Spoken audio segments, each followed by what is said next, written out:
hay algo ahí, hay una que o te toca en primera persona, ¿no? O haces ese tránsito de muchos profesionales porque les ha tocado de cerca o porque están especialmente sensibilizados, o es que no lo ven.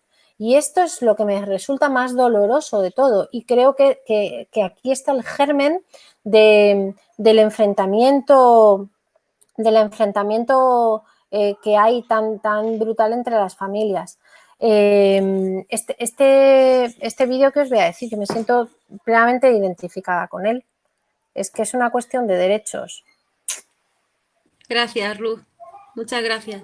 Yo también muchas veces pienso, a lo mejor, pues, de mi forma, de mi manera, ¿no? Pues ese cambio y ese clic que tú dices, lo voy proyectando en las redes sociales. No sé, a mí me ayuda, personalmente a mí me ayuda. Y luego, pues, si le puede ayudar a alguien más, pues también. Perdona, Belén, que te diga, a mí me parece fundamental que lo hagas, que lo hagamos. Gracias a personas, o sea, yo sigo gracias o sea, a mí me ayuda muchísimo ver a Lucía entrando en el instituto, ¿no? Lo veo posible, digo, mira, es posible. O sea, que el seguir el camino que unos han iniciado a mí me parece fundamental, si no nos sentiríamos mucho más solos. Claro, yo me siento muy acompañada por las familias y por profesionales que nos apoyan. A mí me parece muy importante ese acompañamiento. Nacho no sé si se ha ido, pero si quería decir algo, no sé si está todavía y puede decirlo antes de irse.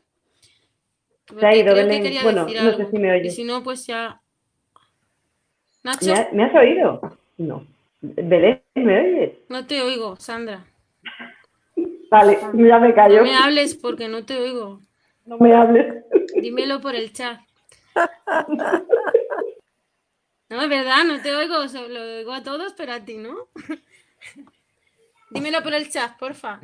Bueno, Nacho se ha ido, no pasa nada. Venga, ahora María Arce le toca. María, que también tengo yo muchas ganas de escuchar a María. Sí, a ti sí. A mí sí me oyes. Bueno, pues yo encantada de estar aquí. Yo me siento muy, muy cerquita de Belén porque igual que Lucía, yo tengo un niño que se llama Edu, que tiene 12 años y van a la par. Y bueno, yo a Belén la conocí por las redes y por, pues esto que estáis diciendo de que te sientes muy acompañado y como iban a la vez en todo, ¿no? Pues a veces nos íbamos estrellando a la vez en los mismos sitios y como que parece que estás menos solo, ¿no? Estrellándote. Bueno, a mí este vídeo, que realmente es lo que quería contar, me ha parecido fantástico. Desde hace mucho tiempo estaba buscando todo esto que estamos diciendo de que me gustaría contar, que la gente entendiese, que se pusiese un poquito en lo que nosotros vivimos. Me parece que es como la tarjeta de visita fantástica, ¿no? Que puedes decir, mira, esto es lo que pasa, porque yo tampoco pienso que la gente se comporta de la manera que se comporta por maldad. Creo que muchas veces es desconocimiento, el no estar en tu pellejo, el no vivirlo. O sea, un poco lo que ha dicho también Nacho antes de que si no lo has vivido, yo hace 12 años no tenía ni idea de diversidad, no tenía ni idea de qué era un PT, una L, un colegio con... O sea, vivía mi mundo de luz y de color y todos estos temas. No tenía ninguna amiga cerca que tuviese un problema que me lo pudiera contar. Entonces yo todo esto lo vivía como, no sé, era un mundo extraterrestre totalmente. Entonces, lo que sí que yo creo que se puede hacer cada uno desde su pequeño mundo es la visibilización, el contar. Muchas veces es que no me entienden, pues es que para que te entiendan tienes que explicarte, tienes que contar, tienes que decir lo que te está pasando. Hay mucha gente que dice, es que yo no quiero contar porque yo no quiero que mi hijo le ponga la etiqueta. Lo respeto totalmente, sé que es muy duro y dependiendo sobre todo del momento en el que estés, las cosas se afrontan de una manera o de otra. Pero sí es verdad que si te encuentras con fuerzas tienes que contar que tu hijo tiene estos problemas, que se encuentra con esto, que le pasa esto y que se puede arreglar de esta manera, porque mucha gente no lo sabe, es desconocimiento absoluto, de verdad que no es no quiero apoyar a vuestros problemas, no quiero incluir, es que no tienen ni idea. Es que yo he ido a reuniones de padres en los que he contado todas estas historias y dicen, ¿cómo? ¿Que tu hijo no puede ir a extraescolares? ¿Pero y eso? Hay que contarlo. hay que contarlo porque hay mucha gente que no lo sabe y hay mucha gente que tiene ganas de ayudar y que si tú en una asociación de padres cuentas que tu hijo se está quedando, que luego también hay mucha gente que no vale, que esto no es la panacea, sí lo sé, pero que hay mucha gente que de verdad no tiene ni idea de lo que está pasando y de las injusticias a lo mejor que estamos encontrándonos por el camino. Entonces, para mí, fundamental contar. Este vídeo me ayuda a contar, me ayuda a presentarlo, me ayuda a que hay gente que no tiene ni idea y le digo, escucha, mírate este vídeo, ya verás que tal, y luego ya entro y le cuento o le comento, pero sí que creo que para que me entiendan tengo que explicarme, eso lo he aprendido muchísimo. En cuanto a cómo vivimos todo desde el punto de vista del colegio y todo eso, es que claro que es durísimo, sí, es que es muy duro, pero es que yo creo que no es un problema ya ni de recursos, es un problema de actitud más que de aptitud. Es decir, tú te puedes encontrar con profesores profesionales que no saben hacerla o con un canuto, con todos mis respetos para los que sí lo saben hacer, pero que tienen una actitud maravillosa y que simplemente con que te digan, oye, ¿qué puedo hacer con esto? A ti te dan la vida. O sea, que muchas veces es la actitud que tenga la gente. Eso que decimos todos de la suerte. Es que la suerte de que te toque un profesor o que te toque otro profesor, de qué suerte has tenido. Y es que el mismo colegio te toca un profesor o te toca otro profesor y ha cambiado el cuento totalmente. Cuando te preguntan, oye, ¿qué tal es este cole? Pues depende, porque si cambia el profesor, cada 2 años cambia el profesor, pues este colegio que era tan inclusivo ha dejado de serlo porque ahora han venido 2, 3, 4, 5 profesores que no pasan que pasan de todo y no te van a echar una mano. Entonces, siempre son las personas, siempre son las personas. Yo he estado Edu ha estado en 2 colegios en primaria. Primer colegio ordinario, público, todo horrible y espantoso. Segundo colegio ordinario, público, todo igual, los mismos recursos, los mismos apoyos, uno horrible y el otro fantástico. ¿Por qué? Por la gente que hay dentro. Nada más. No había más recursos. De hecho, yo creo que en el segundo había hasta menos. O sea, a mí lo más bonito que me han dicho ha sido la coordinadora de un comedor, decirle yo, pues mira, va a venir tal, Edu, que le pasa esto, los ruidos, los cascos, paso, explicarle. Dice, yo nunca he tenido a nadie con TEA, no sé lo que es el autismo, dime qué necesitas y lo haré. Pues a mí se me caían unos lagrimones como puños. O sea, yo no quiero que venga el mejor profesional del mundo, yo quiero una persona que me diga, ¿qué necesitas? Allá voy. O sea, es que para mí esto es inclusión, ¿sabes? Y luego también me parece fundamental que toda esta guerra que ha habido, que a mí también me ha pasado un poco como a Belén, gente que conozco desde hace mucho tiempo, que compartíamos el mundo de la diversidad, ha habido ahí unas que yo no he entrado a ninguna discusión porque sé que muchas discusiones y discursos vienen desde el dolor más absoluto y el miedo más espantoso, ¿no? El decir, mi hijo está feliz ahora y me quieren cambiar esto, yo eso lo entiendo, pero entiendo cuando me preguntaban, ¿qué más te da? Pues si mi hijo está aquí dentro y está feliz, y yo decía, ya, pero es que para que haya una inclusión educativa tiene que haber una... No voy a oír ni nada. María, ¿Perdón? el sonido va. Pues eso, que para que haya una inclusión educativa quizá tiene que, o sea, el que haya una inclusión educativa nos va a dar que haya una inclusión social. Es decir, ¿cómo vas a saber comportarte? Comportarte quiero decir entender, porque muchas veces los compañeros sí saben que tu hijo tiene este problema y tal, pero se asustan cuando empieza a aletear o cuando empieza a saltar, pero si nunca lo han visto, pues se van a asustar más que si realmente tienen un compañero desde primero de primaria que cuando se pone nervioso da saltos. Y tú le explicas, sí, está dando saltos porque está nervioso, pero no le pasa nada más. Y el niño dice, vale, o sea, porque además ellos lo asumen súper bien, o sea, que no tiene ningún problema.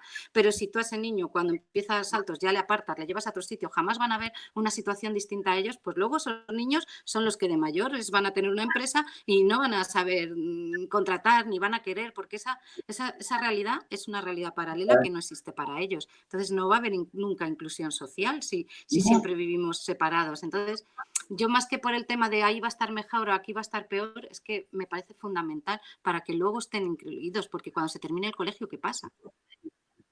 ¿Qué vas a hacer? Totalmente de acuerdo contigo, María.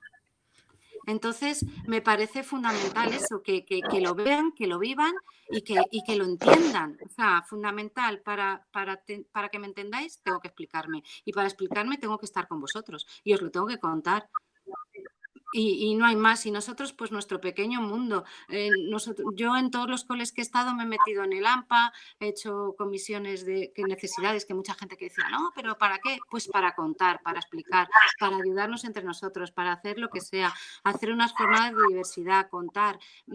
¿Qué le pasa a Edu? Pues mira, a Edu le pasa que cuando se pone muy nervioso se tiene que poner los cascos. ¿Pero por qué? Porque si no le estalla la cabeza. Les poníamos unas gafas virtuales para que lo viviesen y entonces venían y me decían, esto es lo que le pasa en el comedor. Y yo decía, sí, yo me iba llorando como una magdalena diciendo, joder, han venido 2 niños diciéndome esto es lo que le pasa. Digo, pues yo con esos 2 niños que han entendido lo que le pasa a mi hijo, yo ya soy feliz. O sea, es que me parece, porque posiblemente cuando estén en algún sitio y vean a un niño que hace eso, no van a salir corriendo en dirección contraria pensando que se ha vuelto loco, sino que van a empezar a entender. Y igual que el autismo, pues enteran.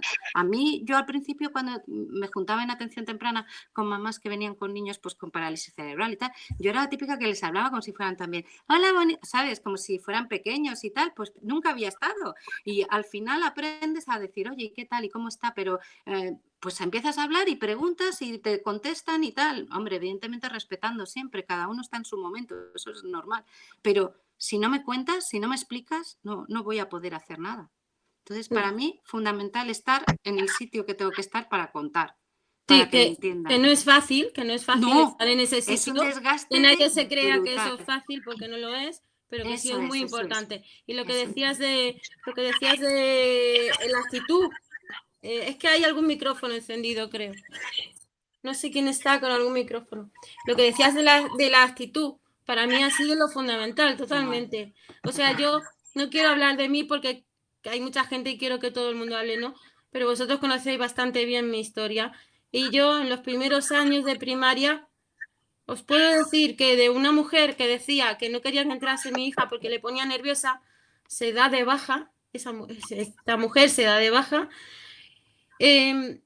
Justo pasa totalmente lo contrario cuando viene una chica nueva de suplencias a suplirla durante 2 meses. O sea, yo durante 2 meses viví totalmente lo contrario a lo que estaba viviendo durante años. Y era la actitud de esa persona lo que cambió totalmente.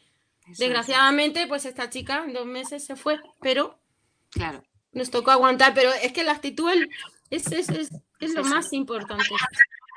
Sí, porque porque además cada niño es un mundo y cada historia es un mundo. Aprender pues es lo más fácil, entre comillas, pero querer aprender es lo más difícil. Exactamente. Gracias, muchas gracias, María. Gracias, cielo. Gracias, a ver si pueden hablar todos. Toca a Silvia, por favor, hay un micrófono encendido. Si alguien, es que no sé quién es. Pero, ¿Silvia? ¿Silvia? Ya. Hola. Hola, Silvia. Buena. Hola. Bueno, pues, ¿qué os voy a decir, no? Que ya no hayáis dicho vosotras. Identificar con todo. Con todo. Para mí, este vídeo, en cuanto llegó a mis manos, fue como una luz de esperanza. Mi primera actuación fue enviarlo al colegio, a la dirección del colegio y a todos los grupos de WhatsApp de padres. Obtuve muy pocas respuestas, pero sí que algunas personas luego por la calle vinieron a hablar conmigo. Ya con eso creo que sirvió. Sé que también le molestó a otras muchas personas, pero creo que era necesario que les llegara también, ¿no? Yo soy solo mamá de un niño con 8 años, de Pablo, y nuestro camino, pues, como todos los vuestros, está siendo muy complicado, muy duro, muy duro. En el momento actual estamos en un momento horrible. Me siento muy identificada con Noemí. Porque yo rezo porque el COVID dure toda la vida y es muy triste, pero mi hijo, desde que el COVID llegó, fui consciente, ¿no? de la realidad que vivíamos en el colegio. Creo que ya hacía un tiempo que era consciente, pero fue como verlo, ¿no? De más cerca. y decir cómo podía estar pasándome esto, ¿no? Cómo, no sé, era un poco complicado Fue un espejo, me vi en un espejo y me di cuenta del daño con mayúsculas que le estaban haciendo a mi hijo, ¿no? Mi hijo fue escolarizado desde los 3 años en aula específica. Yo también me siento muy identificada con lo que Ru ha comentado. Yo lo primero también es una posible enfermedad rara y me centré pues en la parte de salud durante muchísimo tiempo y en la discapacidad. Durante mucho tiempo yo solo vi en mi hijo pues una patología, una enfermedad y mucha discapacidad. Aunque siempre intenté, ¿no? Desde el primer momento fui muy consciente y quise divulgar y quise concienciar, pero al final yo también siento que fui la primera que veía, ¿no? Esa discapacidad porque me la contaban, porque es lo primero que me dijeron en atención temprana, es lo primero que los médicos me decían, todo aquello que mi hijo no iba a ser capaz de hacer, todo lo que mi hijo pues no podía, ¿no? O sea, yo durante mucho tiempo era el no puede, ¿no? Y en cierto modo, pues fui una persona cómoda para el colegio porque, bueno, acepté. A mí me dijeron que mi hijo no podía estar en una aula ordinaria, no iba a tener apoyo ni recursos. Mi hijo en aquellos momentos tenía muchos problemas de salud y yo solamente quería, pues, que mi hijo no le ocurriera nada, ¿no? Que estuviera bien atendido. Con el tiempo empecé a ver otras posibilidades, empecé a conocer también en una charla que Nacho dio, que llegué por casualidad, iba para otro tema, pero fue la primera vez que me enfrenté con una realidad diferente, ¿no? Y que me hizo un poco recapacitar y decir, no sé, no entiendo nada de esto que este hombre cuenta, pero esto me está sonando y creo que quizás lo que este hombre diga es el camino, ¿no? A partir de ese momento, no sé, pero empecé a ver a mi hijo con otros ojos, ¿no? Muy poquito a poco, pero lo empecé a ver con otro ojo y empecé a darme cuenta que detrás de esa enfermedad, de esa discapacidad y de todo lo que me decían que había, ¿no? O que era mi hijo, había otro niño, ¿no? Había un niño, igual que mi hijo mayor, y empecé a descubrirlo. Y empecé, pues, a reivindicar todo aquello maravilloso que tiene mi hijo, ¿no? Y que me emocionaba y me ilusionaba hablar de él. Pues eso, para el cole, como os decía, pues yo era una madre de cara a la galería, pues maravillosa, increíble, que yo no paraba de dar charlas en el cole, de traer cuentos, cuentacuentos, concienciación, de hablar de discapacidad, de autismo, de enfermedades raras, de todo, ¿no? Pero a la vez, ahora me doy cuenta que todo era una hipocresía, ¿no? Porque era todo maravilloso en el cole, era fantástico invitarme a que yo hablara, pero la realidad y lo que hacían con mi hijo era algo muy diferente, ¿no? Todo lo que yo les contaba estaba muy bien, era muy bonito, pero a mi hijo le están haciendo un daño que creo que es irreparable, ¿no? Y a mi hijo y en general a nuestra familia y al resto de sus compañeros, ¿no? Porque yo ahora veo las fotos, mi hijo sí es cierto que los primeros años de escolarización, aunque siempre está en una aula ordinaria, o sea, en una aula específica, perdón, pero sí que hubo una profesora en infantil, que tuve la suerte que mi hijo se integraba en ese aula, y fue una persona maravillosa. Y gracias a esa persona, pues, el estar en un aula específica para mí no fue tan duro, ¿no? Hasta que llegó otra realidad diferente. Llegó primaria, cambiamos, ya esta profesora no estaba y me choqué directamente en ver lo horrible que era ese aula específica, ¿no? Y cómo una persona puede cambiar tanto, porque cambió todo, cambió de la noche al día. Mi hijo pasó de que sus compañeros lo quisieran con locura, de que sus compañeros vieran todo natural, a enfrentarme a un proceso en el que los profesores me decían que que mi hijo para qué quería un libro si mi hijo no iba a aprender. ¿Para qué, ¿no? ¿Para qué necesitaba o por qué quería yo que mi hijo a veces, ¿no? Tiene necesidad de ir en silla de ruedas?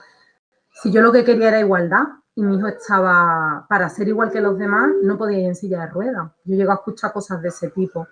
¿O para qué mi hijo necesita un sistema de comunicación si no tiene parálisis cerebral, ¿no? Cosas de ese tipo he escuchado millones, ¿no? También cambió mi perspectiva totalmente cuando se me ocurrió, de casualidad, llegó a nuestra vida y a nuestras manos un sistema de comunicación. Y empecé a ver a otro Pablo, un Pablo que no solamente se comunicaba, sino que expresaba cosas, nos daba pistas y nos contaba. El domingo mi hijo me escribió en su comunicador colegio frustrado. Creo que no hay nada más que decir, ¿no? Con eso. Muy duro lo que está sufriendo mi hijo. El trato, cómo la escuela no solamente lo está segregando, sino cómo lo está tratando mal. También fui muy consciente el curso pasado, cuando mi hijo mayor acabó su escolarización en el mismo colegio que está su hermano, en el colegio del pueblo, y daba paso al instituto. Y su profesora, su tutora, que es la directora del colegio, le pidió que hiciera un pequeño texto, un resumen, en el que contara qué era lo mejor y lo peor del colegio. Y ahí fue otra gran realidad, ¿no? Él me preguntó si se lo podía mandar y le dije que por supuesto que sí. A partir de ahí también cambiaron muchas cosas en el cole. Por supuesto, somos una familia muy mal vista, ¿no? Muy mal vista porque un niño con 11 años fue capaz de decirle a su profesora que lo peor del colegio eran muchas cosas, ¿no? Pero entre ellas puedo detallaros que él contó en ese texto que había profesores muy mal educados. Mi hijo fue hasta educado, ¿no? Al escribir. Luego le pregunté el por qué y me comentó y me habló en concreto de un compañero de su clase al que los profesores insultaban verbalmente, ¿no? Y por eso lo había puesto. O sea, todo y cada una de las cosas que él escribió me las razonó perfectamente y fue como decir, y todos esos niños hablan, ¿no? Se pueden defender y viven esto en la escuela. ¿Qué no está viviendo mi hijo, ¿no? Que no tiene lenguaje, que no puede contarme, al que no veo, ¿no? Al que está encerrado en un aula con pestillo en la que nadie entra. Un aula en la cual estás solo, con muchos recursos, mucho, de sobra. 3 profesionales para 2 niños. Fijaros si sobran recursos, ¿no? Pero falta voluntad, mucha voluntad. Mucha voluntad y mucha empatía y faltan personas buenas, porque lo que mi hijo está viviendo y lo que está viviendo mi familia, creo que nadie en la vida debería pasar por esto, ¿no? Y bueno, ese es uno de los motivos por los que estoy aquí. Mi historia es muy larga y muy dura y muy parecida a todas las vuestras, pero creo que no podemos tirar la toalla. Creo que este cambio es necesario. Creo que todos nosotros somos conscientes que nuestros hijos ya hay muchas cosas que no van a disfrutar o que no van a vivir, pero creo que no podemos dejar que nadie más pase por esto. Creo que esa es mi lucha hoy en día, que nadie más vuelva a sufrir lo que nosotros estamos sufriendo.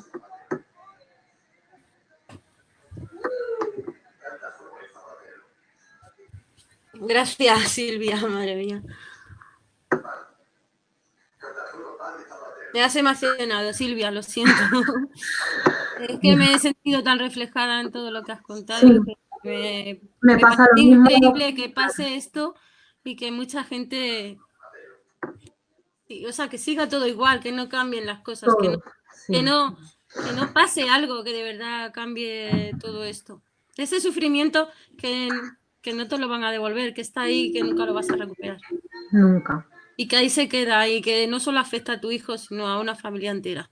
A todos. A nuestra familia, a nuestros amigos, porque esto nos está afectando a todos, por supuesto. Gracias, Silvia. Gracias Muchas a gracias vosotros de corazón. por estar ahí y por intentar cambiar esto. Gracias. Le toca... A ver ahora, ¿quién era? Marta. Marta, Martiña. Pero dice Sandra que no. Que no, ¿por qué? Lo que diga Sandra no le hagáis caso. Qué cabecita. Si yo no la ¿A quién le toca? Que no sé. Charu había pedido a mí me el pone turno. aquí Silvia y después pide Charu. palabra. Bueno, vale. Pues Charo, entonces. ¿Le toca a Charo, Sandra? Sí. Bueno, Perdonadme. sí. Charo. Yo nada, rápidamente. Hola. Hola, Charo. ¿Me oís? ¿Me oís, Sí. no? Ya iba a decir antes, una compañera que habló, que nos escriben la misma persona el discurso, porque es que, a ver, es más de lo mismo. Yo voy a ser muy rápida porque quería eso, centrarme en el vídeo. Me encantó. Y me doy cuenta de que siempre se dieron soluciones y las soluciones siempre las puso pues las personas que vivían en primera persona todas esas injusticias, ¿no? Y se habló de dignidad, de amor, de libertad, de igualdad, de humanidad, de diversidad. Y al final, cuando se dice en nuestra lucha, lo de quererlas crearla, realmente solución está en nuestras manos, no parece ser, pero no, yo creo que nos estamos conformando con lo que decía antes una mamá de la suerte, ¿eh? Esa es la solución que nos dan, ¿no? La suerte. Yo, por ejemplo, a ver, yo tengo mucha suerte porque tengo a un crío que en clase pues está con verdaderos profesionales que tienen, lo que ya se comentó aquí, actitud, saben aportar su conocimiento, pero también saben dar a conocer a las personas que no tienen voz, ¿no? Una anécdota, por contar así algo. El otro día en un examen de ciencias, a ver, mi hijo se pone muy nervioso y sabe que le dejan salir al baño, ¿no? Y salió al baño y, bueno, está con el APT, ¿no? En el aula. Y dijeron los compañeros, ¡hala! A Luis seguro que va al baño a copiar, ¿no? A mirar las soluciones. Y claro, la PT se volvió y dijo, a ver, ¿vosotros veis a Luis como que va a ir al baño a copiar algo? Y dijeron ellos, no. Y dice, bueno, pues a ver si... Y luego muchas cosas de poner en conocimiento de los críos cuando alguien pregunta por qué Luis hace eso, siempre dices, bueno, ¿y tú cuando estás nervioso, tú qué haces? O sea, el conocimiento, lo que hablaba alguien de que realmente si convivimos con la diversidad, que cada uno somos como somos, yo creo que sí se llegará a hablar de una verdadera inclusión, ¿no? Pero como tenemos que vivir de la suerte, pues yo, por ejemplo, estoy temblando que para el curso que viene, pues a ver qué tutora le toque, ¿no? Y eso es lo triste, que tienes que vivir de la suerte. Yo tengo mucha suerte, la verdad. Estoy encantada, porque tengo una tutora que lo único que quiere es llegar a Luis, conocer a Luis, qué puedo hacer para llegar a él. Entonces, yo os oigo hablar oigo hablar amigas, y es una lucha tremenda, ¿no? Entonces, yo en ese sentido estoy relajada, pero siempre sabes que va a saltar por algún lado, ¿no? Yo no sé si lo sabréis, bueno, si no os lo cuento, yo estoy en una asociación contra el acoso escolar, ¿no?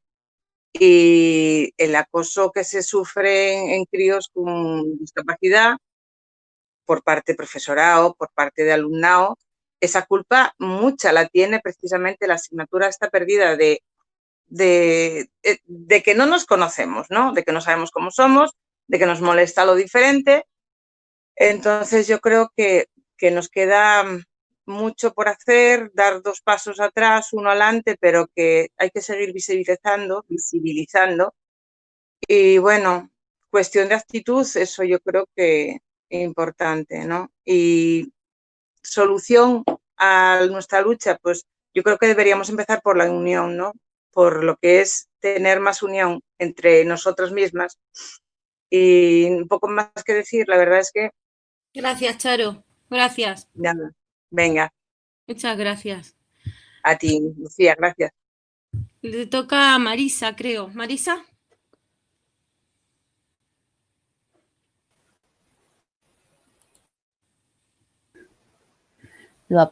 ¿Sí? Marisa, hola Marisa. Hola, ¿qué tal?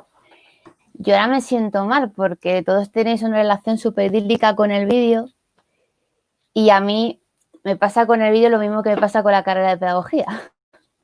Me enfada, pero no un enfado frustrante, no un enfado malo, un enfado frustrante, sino el enfado de por ejemplo, ¿no? Todo lo que pasa a los trabajadores y más o menos se comienza como a resolver, ¿no? Aquí en España tenemos estatutos de los trabajadores, tenemos los convenios colectivos y ya nadie discute nada de los trabajadores. Con los derechos del niño, pues tenemos eso, la Declaración de los Derechos del Niño y ya tenemos todo súper claro que los niños son los derechos y todo, ¿no? Lo de la igualdad pues con racial, pues tenemos el momento de derechos civiles, ¿no? Y ahora sigue habiendo la lucha, pero tenemos claro ya que no vamos a apartar a una persona por ser de distinta raza o por ser de distinto color, ¿no? Sin embargo, no tenemos claro todavía lo de la escuela, ¿no? O sea, pues en la carrera pues estudias un señor que se llama Piaget, que dice que todos pasamos por un estadio de desarrollo y cada uno lo hace a su ritmo y no nos entra. Tenemos estudios de que tenemos distintos estilos y distintas vías de aprendizaje y nos sigue sin entrar. Tenemos un informe que dice que todos tenemos necesidades educativas especiales, absolutamente todas las personas, que todos somos diversos y nos sigue sin entrar. Entonces es como, no es frustrante, o sea, pero te invita a razonar, o sea, sí, a razonar, a cuestionarte y a decir qué está pasando aquí, que seguimos todavía pues atacando la diversidad y seguimos, y encima la propia carrera de pedagogía, o sea, asignaturas que dices tú, hola. Bueno, yo Nacho le doy mucho la tabarra con mi pedagogía. Nacho, por favor, a la universidad con Coral, porfi, porque llega un momento en que dices, es que voy a pelearme. Yo por eso decía, cuando decía Irene de la universidad, yo decía, no han cambiado tantas las cosas como te crees, o sea, si vuelves, tienes que volver dispuesta a pelearte, ¿no? Y por qué sobre lo de que hay que crear la inclusión, mucha gente dice que no.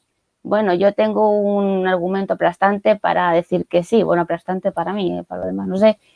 La falta de inclusión mata.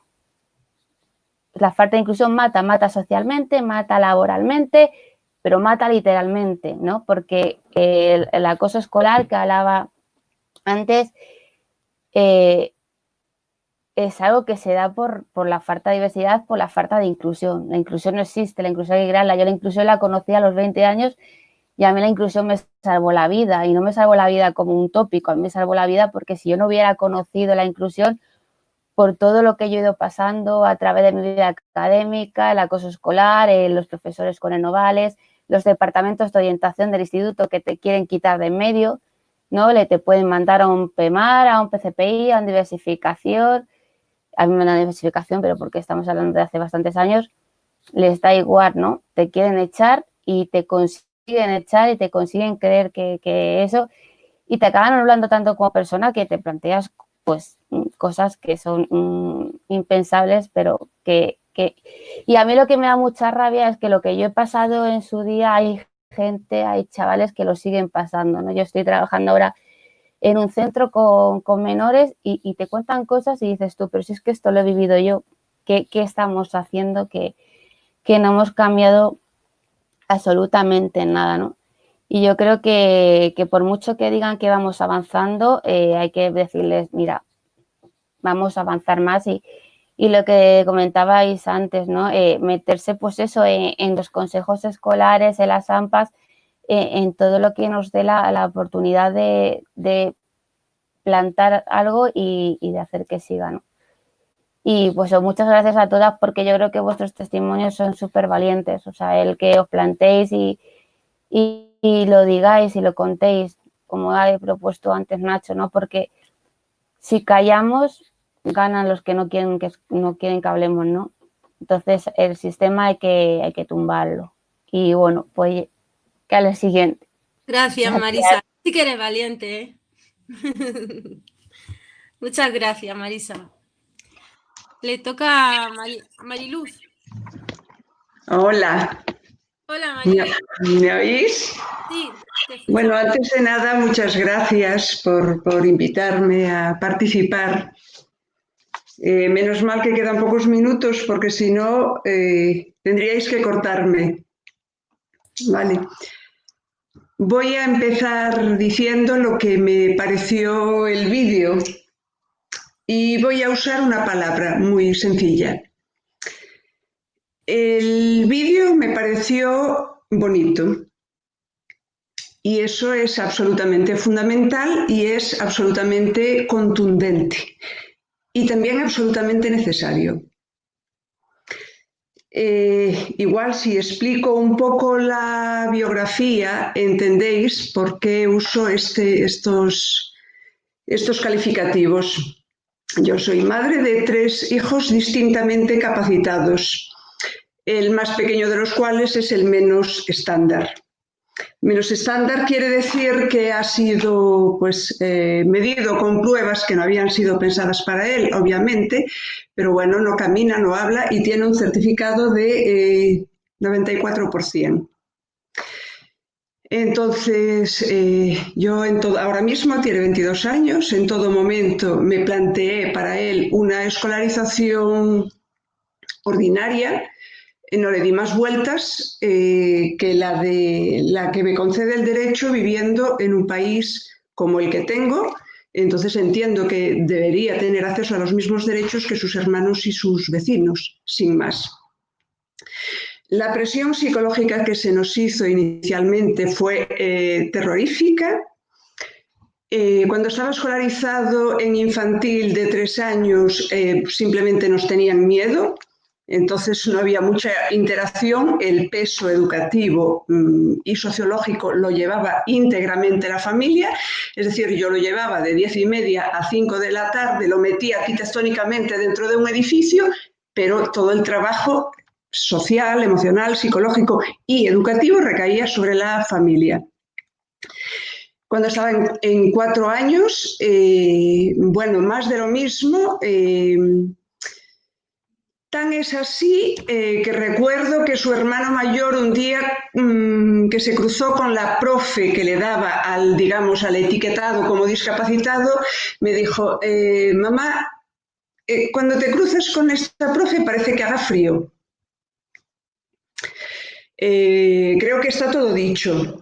Acabó infantil de 4 años y yo estaba al límite de la resistencia. Entendámoslo bien, al límite de la resistencia cultural.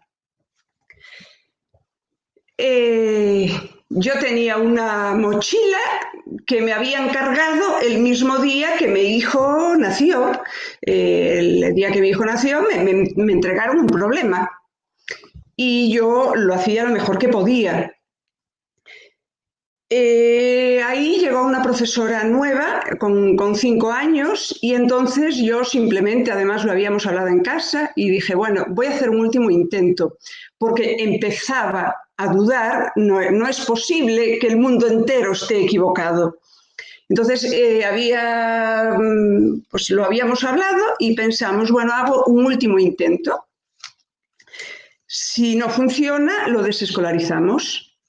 Y buscamos opciones. Desde luego, lo que estábamos haciendo no tenía sentido común. Mi hijo tenía un comunicador que costaba 2.000 euros, para el cual yo tuve que hacer una formación tecnológica brutal.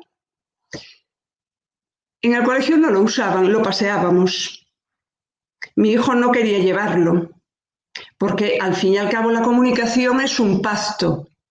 Para poder comunicarte no necesitas aparatos, necesitas interlocutores. Y no tenía interlocutores. Llegó una profesora de 5 años, una profesora como cualquier otra profesora, pero al acabar el curso después le escribió una carta a mi hijo y le dijo, bueno, cuando me dijeron que tenía un niño con parálisis cerebral, que no hablaba, no caminaba, me asusté muchísimo, busqué, investigué. Mi impresora no daba abasto de tanto imprimir hasta que en un momento dije, tienes que parar, espera a conocerle, deja de imprimir papeles y papeles, espera. El primer día de clase mi hijo estaba con la cuidadora y la escena fue como sigue.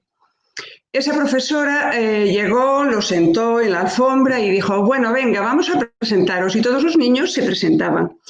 Y cuando tenía que presentarse mi hijo, pues todos los niños decían, profe, no, que no lo entiende, es que él no puede, es que él no. La cuidadora de mi hijo pensaba, pero ¿cómo puede una profe ser tan cruel? Y entonces esa profe extraordinaria dijo, callaros todos, por favor, dejadme, dime cómo te llamas. Y en aquel momento, incluso los otros niños de 5 años oyeron el nombre de mi hijo. Todos lo oyeron por primera vez. A partir de ahí fue un reto extraordinario de conocernos, de crecer, de investigar. Muchas de vosotras decís, claro, es que depende de la suerte de quien te toque, claro, se va ese tutor y viene otro. No es así. A partir de ese momento, tanto mi hijo como yo sabíamos que teníamos todo el derecho del mundo a tener expectativas. A partir de ahí ya nuestro impulso fue imposible. Por supuesto, pasaron muchos otros no profesores por nuestra vida. Pero gracias a ella sabíamos que teníamos razón. Sabíamos que teníamos que seguir. Y no hacía falta más que eso. No hacía falta más que compromiso. No hacía falta imprimir tantas cosas. Bueno, a partir de ahí, pues fue un camino de lucha constante por toda la primaria. Lucha constante, pero sin pausa. De muchísima presión psicológica, tanto es así que, bueno, en el equipo hicieron muchos informes, veo que hay por ahí una posible orientadora. Te voy a decir cómo definió mi hijo a las orientadoras. Mi hijo dice que las orientadoras, que son unas personas que firman papeles, que llevados a la práctica deciden la cantidad de derechos humanos de los cuales él puede disfrutar, dice que una orientadora es una puerta de vaivén.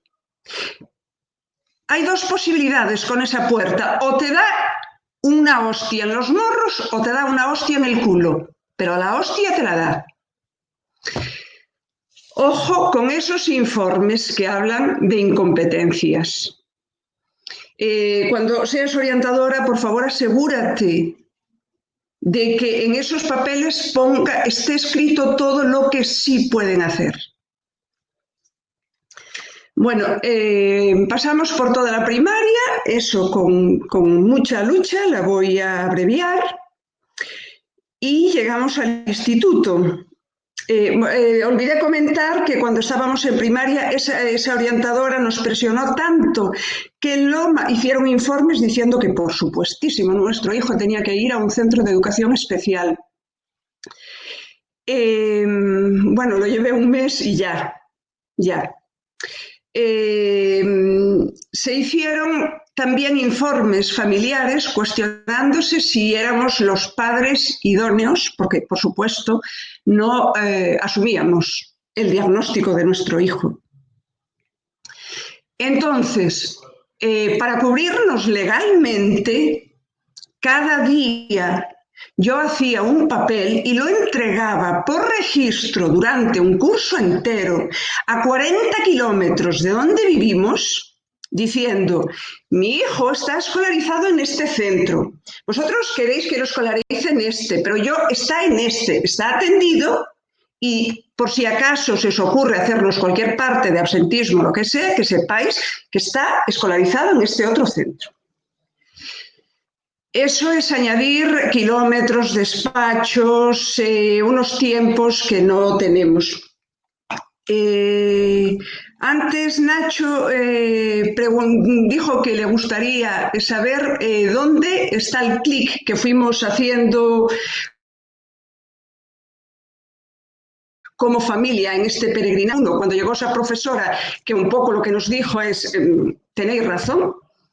Y otro, pues cuando una persona de Valencia, a la que ni siquiera conozco personalmente, pero me dio un maravilloso consejo, porque inicialmente yo era un animal cultural y pues los primeros años fueron un peregrinaje compulsivo de búsqueda de soluciones. Aquel señor me dio uno de los mejores consejos que comparto con vosotros, por si os sirve. Me dijo, mira, yo he descubierto que un padre dejará de correr eso compulsivamente buscando esas soluciones o corre más cuanto mayor es su nivel de angustia interior. Y ahí comprendí que muchas veces estaba buscando lo que para mi hijo, lo que en realidad buscaba calmar mi dolor. Y eso me distraía de mis funciones de madre. Y las funciones de madre son darle amor y disfrutar y reír. No son ni ser terapeuta, ni ser profe, ni ser nada de eso. Entonces, pues ahí sí que ya fue el camino de no retorno. Cuando llegamos a secundaria, pues fue tremendo, fue absolutamente tremendo, porque yo tengo 3 hijos, los otros 2 eran mayores. Mayores quiere decir que eran adolescentes, con todo lo que eso implica, cuando el pequeño llegó al mismo centro en que él estaba. Ahí el choque psicológico para ellos fue absolutamente brutal. Son víctimas colaterales del sistema, por los cuales no veló, por cierto, ningún orientador y ningún profesor. Fue un choque brutal para ellos porque de repente sus 2 mundos no coincidían. No es que no coincidían, es que eran opuestos. Es que la información que recibían en su centro educativo y la que recibían en casa era opuesta, no es que fuera diferente, era opuesta y no podían ubicarse. No eran capaces de situarse, obviamente, amaban a su hermano. Yo puse todo el cuidado que pensaba que tenía esa parcela cubierta, pero obviamente se me escapaba porque no soy una diosa. Entonces, mis hijos mayores estuvieron mucho tiempo sintiéndose culpables, sufriendo extraordinariamente por 2 razones. Porque la realidad es que nuestro hijo pequeño llegó a mi vida cuando yo era adulta, pero llegó a la suya cuando estaban aprendiendo el mundo. Y se vieron obligados a aprender 2 mundos opuestos. Una vez los invitaron a dar en un instituto, por cierto, una especie de conferencia para explicar cómo era ser hermano de. Entonces la mayor es una chica y el mediano es un chico. El mediano fue incapaz. El ponerse en contacto con sus vivencias era algo tan doloroso que dijo, perdonadme, no puedo contarlo.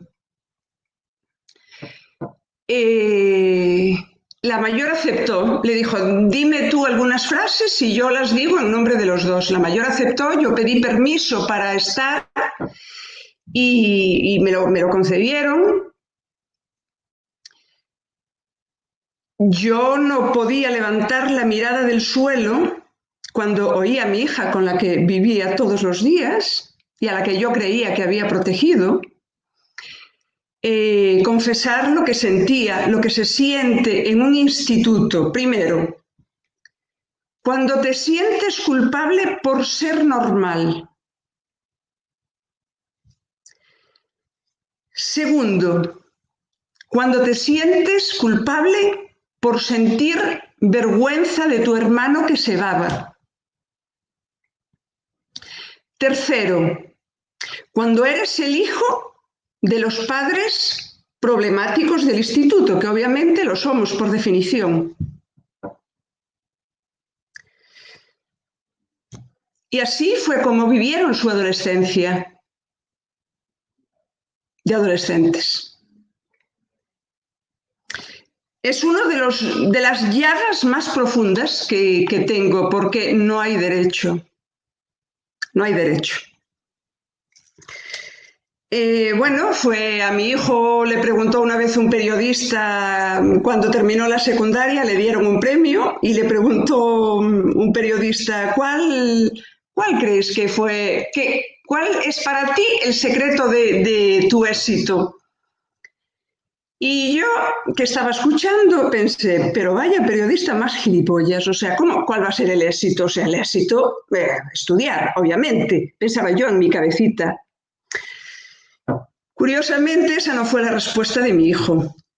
Mi hijo dijo que su secreto, el secreto de su éxito había sido resistir.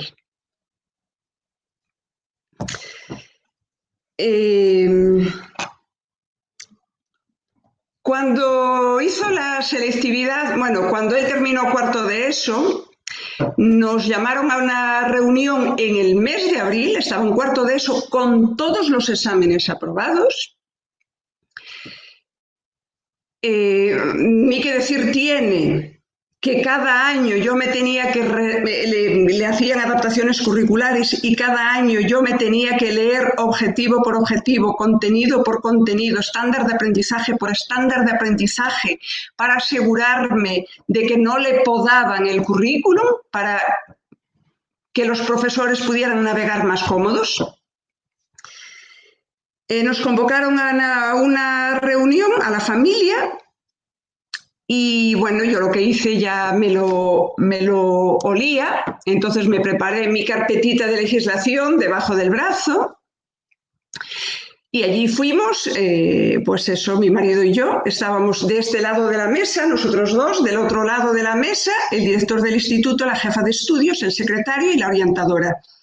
Yo le dije a mi marido, teníamos que haber traído unos cuantos vecinos a este lado de la mesa, porque eso no sirve para cualquier familia. Esa presión no es tolerable para cualquier familia. Entonces, poco más que nos dijeron, ya sabéis que una cosa es aprobar y otra muy diferente titular, vamos, o sea... obviamente estábamos preparados. Entonces, lo que ocurrió con mi hijo en su periodo de escolarización tiene un nombre. Se llama negligencia. Y lo que está ocurriendo ahora mismo es un sistema educativo antidemocrático. Yo soy una persona muy dura hablando. Es antidemocrático porque depende del bagaje cultural y económico de las familias la cantidad de derechos que pueden disfrutar. Del bagaje cultural, entendedme bien, o sea, no es que yo sea mejor madre que otras madres que no han llegado hasta aquí, sino que yo tenía una formación, digamos, por circunstancias de la vida, que me permitió, por ejemplo, superar esa reunión con toda la plana mayor del sistema educativo sentado frente a mí.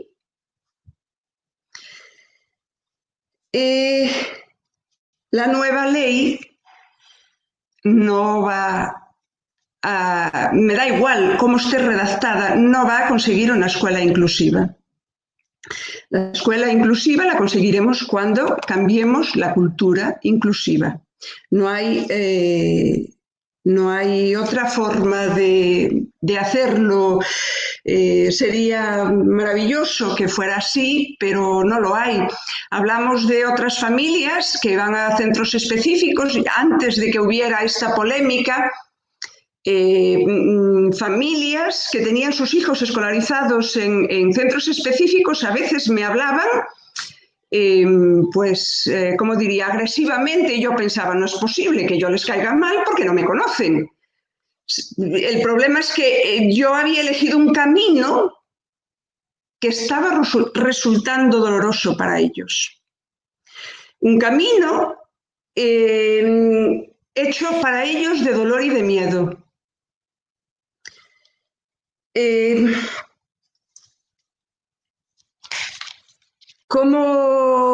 ¿Cómo explicar, por ejemplo, que en el instituto los mejores amigos de mi hijo fueron las señoras de la limpieza, los conserjes, la señora que hacía las fotocopias y el transportista que le llevaba al instituto?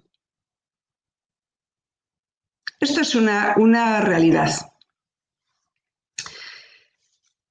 Por supuesto, mi hijo tituló en cuarto de ESO, hizo bachillerato y aquí es en Galicia, somos de Lugo. Y aquí pues había una legislación que es que algunos alumnos, o sea, los menos discapacitados, algunos que son superhéroes, pueden hacer la selectividad. Ahora bien, hay que ir a un centro especial, a Pontevedra, con un tribunal especial, bla, bla, bla, bla, bla. Entonces, pues bueno, cuando estaba en segundo de BAC, nosotros en el mes de septiembre empezamos a arreglar los papeles. Claro, les dio la risa. ¿Pero cómo? O sea, ¿todavía no sabéis si vais a aprobar segundo de BAC?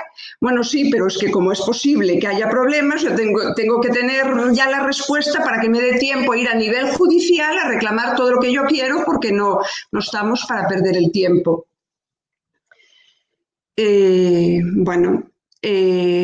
Todo este camino me hizo a lo mejor más dura, pero no tengáis miedo, o sea, más dura y más sensible al mismo tiempo, o sea, va todo, me ha quitado todos los complejos. Recuerdo que cuando, para hacer la selectividad, mi hijo me dijo, hay 2 asignaturas, latín, lo tenía frito y tal, y decía buscar clases particulares y tal. Pues, ¿de qué te sirve todo este camino? Pues buscando una profe particular, es que me bastaba una llamada de teléfono, oye, estoy buscando para mi hijo, vale, sin problema, pero mira, mi hijo en el tono de voz con el que me contestaba, para mí es suficiente para saber, mira, tú no me sirves. No necesitaba nada más. Conseguimos, por supuesto, que se examinara en Lugo en la misma facultad que todos sus compañeros de clase y con el mismo tribunal que todos sus mismos compañeros de clase, con una diferencia. Mi hijo tenía un montón de público porque había que verlo, aquello. Y bueno, sigue estudiando. ¿Es una historia de éxito? Pues no, es una historia de lucha, de injusticia, de soledad.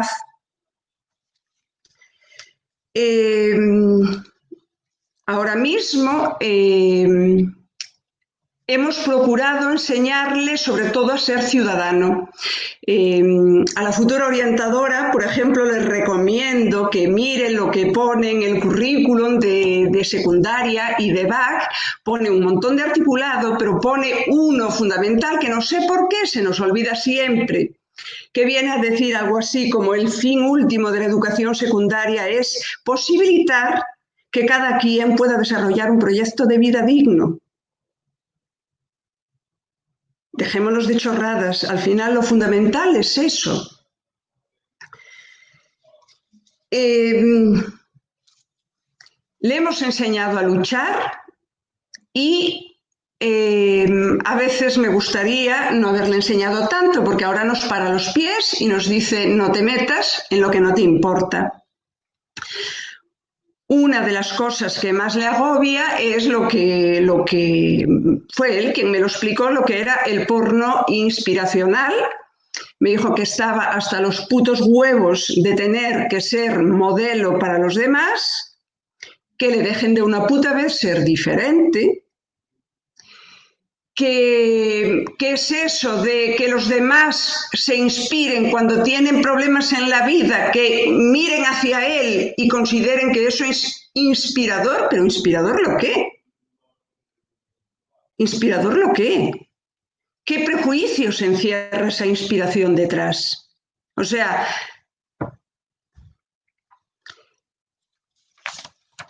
empecé a hablar diciendo que el vídeo me parecía bonito. No os podéis imaginar la cantidad de veces que yo entré en la escuela así. Porque encima de que no hablaba y no caminaba, que no fueran a pensar que la discapacidad era fea. Estamos muy acostumbrados a identificar y hablamos de otras luchas sociales, como las que está basada el vídeo, pero la discapacidad es la hermana fea.